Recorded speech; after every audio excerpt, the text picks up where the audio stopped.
So the last items we're going to talk about at least today in relation to the Hasbro Pulse fan stream for Transformers is we're going to cover all the new deluxes that they revealed. A lot of cool stuff there, some Easter eggs I'm going to address here. And also, they kind of gave a little bit of an update on what's happening with some of these miscellanea items. Number one, the War Dawn set that we saw and we talked about over the past couple of days. It seems like Hasbro did not intend for that to get out. And so they pretty much cobbled together a quick statement here on the live stream in relation to that War Dawn 2-pack. So it looks like it's going to be a San Diego Comic-Con exclusive. It was intended for that. But outside of the SDCC region and stuff in Canada and maybe other regions, it's going to be available through GameStop and will probably be in limited units online on Hasbro Pulse. So that will be something that's happening with that. They also addressed some small things like why they did it, what's happening with that. They wanted to have a consistency with the kind of style. They mentioned how Ariel, the gun that she has, is actually a brand new tooling that's based off of something that Elita 1 had in the Search for Alpha Trion. So that's a nice little nod. And one little thing that caught my ear where Ben mentioned that there may be some future characters that are on the box there of flying characters that might get some War Dawn related toys in the future. And he's referring to the Decepticons, specifically Megatron and the crew, and I'm just going like, what are you talking about, Ben? So, are we getting some G1 Decepticons? I don't know. They showed the top of the box. He was being very vague there with that, but we'll see what happens with it. Also, there was an update on what's just happening with our core class Dinobots and that wave assortment. Pretty much it's, hey, you're going to be getting Swoop, you're going to be getting Scar. In the future, you're going to be getting Snarl, no surprise there. And in that wave, the package refresh is going to be the Kingdom Starscream that you guys got in the core class, so he'll be the filler for that. And that was it, pretty much. But now let's get into the deluxes. These are really exciting stuff, some characters that are long overdue for figures and just great updates and everything. And we're going to start with Deluxe Class Beachcomber, and I love this. I mean, man, there's so much going on here. Number one, just the idea of mini-bots becoming deluxes, and we've been seeing this going on since it started pretty much with stuff like Cliff Jumper, with the Earthrise and going forward, where all of our mini-bots are now upgrading that to that deluxe price point instead of being a core class or before that a Legends and Legion scale. And Beachcomber now joins that crew. He comes with a little parakeet as an accessory, as Mark refers to it as here, the Paradise Parakeet. And I thought he was just having fun with that, but when you look at the box for this figure, it seems the Paradise Parakeet is sharing top billing with Beachcomber, and it's the first time that a figure that literally makes barely 0.5% of the plastic gets shared billing on the figure. It's Beachcomber and Paradise Parakeet. You know, it's one thing if it's a mini-con.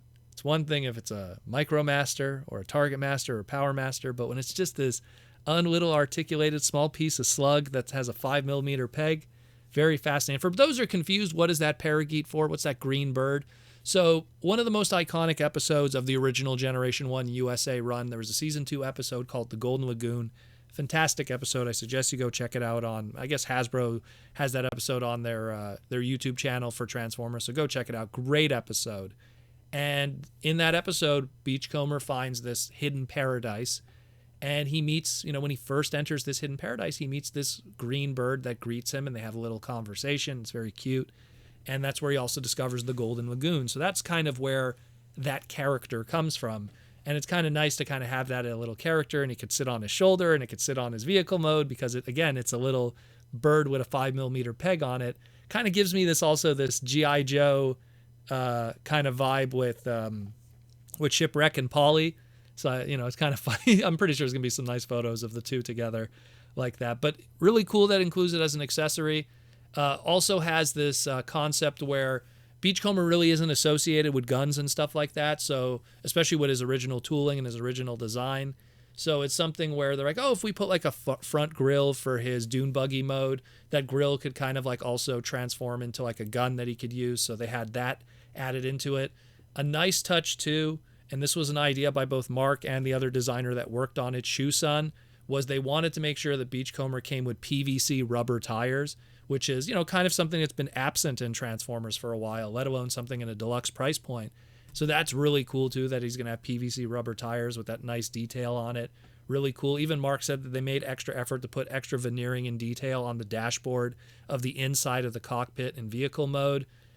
He doesn't know if a Titan Master will fit in there, so sooner or later someone's going to try to take a picture with a Titan Master inside, but pretty cool. I mean, I think it looks great. It's really fantastic. Nice update from the previous ones that we've gotten throughout the years. This one looks really good. I really like the little parakeet that it comes with. Nice little extra touch. At some point, we're probably going to get a G2 color, and then at some point, this little parakeet that's probably on the same sprue is going to have a new color scheme. Maybe we'll get a yellow bird, maybe a red bird. Who knows?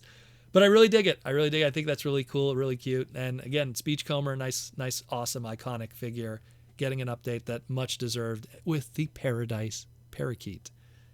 Next, we have Devcon. Long talked about. This was something that I feel like it's been long overdue. I did my tweet about it, showing all those past designs, some that happened, some that didn't.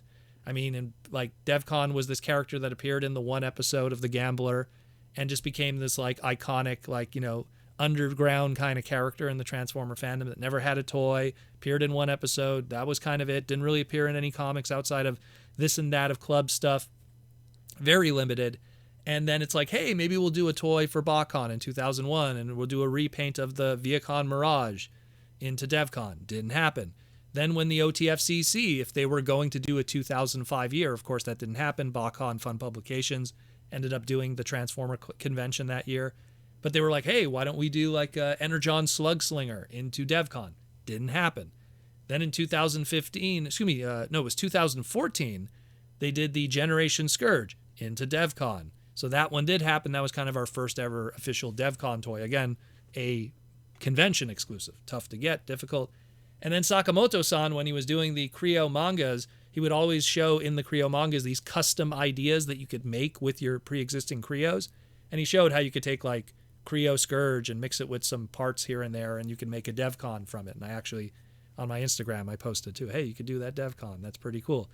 So there was nothing of this character, and he was pretty fan-loved and everything.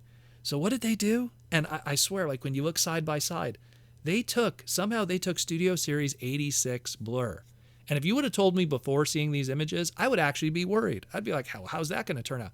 They took out Studio Series 86 Blur. They partialed and retooled the hell out of it to the point that there's so little of that original tooling present that it's just the engineering of the transformation, if anything. And they turned it into a Devcon that looks exactly like the animation model. It's crazy. To the point that now I wonder if when they were working on Studio Series 86 Blur, the reason why that's probably the weakest of the 86 stuff with all the kibble on his arms and everything, I wonder if it was, it was planned in advance that it was going to share a design with Devcon, and they had to make those compromises, and as a result, Blur kind of got the short end of the stick. So, but man, does he look great. He looks really good. Look at those side-by-sides with the original transformation. It's one thing to do a great robot mode, but to nail those alt modes that sometimes were not intended to work, man, this looks really good. I am very happy with that. So that was Evan and Takao-san that worked on these, and geez, what an incredible job. What an incredible job. They even said that if the budget was there, if they had the budget, they would have included a Slazaro figure too. So, man, looks really good. Looks really good. I am very happy with that. I'm for sure. And they even show hey, it does the, evolution transformation thing too. So you could use his two little thrusters in his vehicle mode, and it could attach to his gun to make a little extra something. Awesome stuff. Very awesome. Again, check that out. That's going up on pre-order today. Probably the winner of all of this, in my opinion. But we also got another really good one. And this was one that we were just teased a name. This was the beginning of this year. I think it was January 25th or 23rd or something. The last time we had a fan stream. And they said, hey, we're working on a new Junkion character. It's going to be a deluxe, and it's called Axlegrease. I speculated that, it's probably going to be that lockdown-looking mold. And it was, but we didn't know the story. We didn't know what's happening with it. Again, another Mark and Takao creation. And who is it? Well, it's Axlegrease, a female Junkion Decepticon. Very weird twist on it. Junkion's never been associated with both Autobot or Decepticon. They've always been kind of their own thing. But this is a female Junkion Decepticon. Maybe it's a Junkion that then became a Decepticon, just, decided to join the ranks. Mark says that the head sculpt is partially an homage to Nancy, the female Junkion, which probably means at some point we'll probably see that head sculpt used on another Junkion mold and give that Nancy homage at some point. It's a partial from the scrap hook. Mark showed some side-by-side showing how, it's pretty much the same thing as the scrap hook, but some new parts and pieces. It's clear that it's going to be our lockdown at some point, right down to that hook hand that we're looking at. So pretty cool. Hey, it's a female Decepticon. They said that you could kind of imagine it as Nancy's evil twin sister or something. So we'll see what happens with that. One more Junkion to the collection. And they even said, one more Junkion to the collection. They even said they actually have one more Junkion that they need to reveal before the year is over. So teaser for that later on. So that was like, what do you got there? And then they said, because this is of the assortment, that's three deluxes. What's the fourth deluxe for that wave? They're going to be doing a package refresh for Tarantulas. So anyone who missed out on that fantastic legacy figure of Deluxe Tarantulas, it will be part of that wave assortment too to fill it out. Pretty amazing stuff. I am very happy with what I see here. Let me know what you think, guys. We have one more segment left. I'm thinking of saving it for tomorrow because there's a few little pieces of information I need to double confirm before I do it. But pretty cool stuff. I'll talk to you again real soon. It's been a pretty crazy Transformer Tuesday, and I hope you learned something today.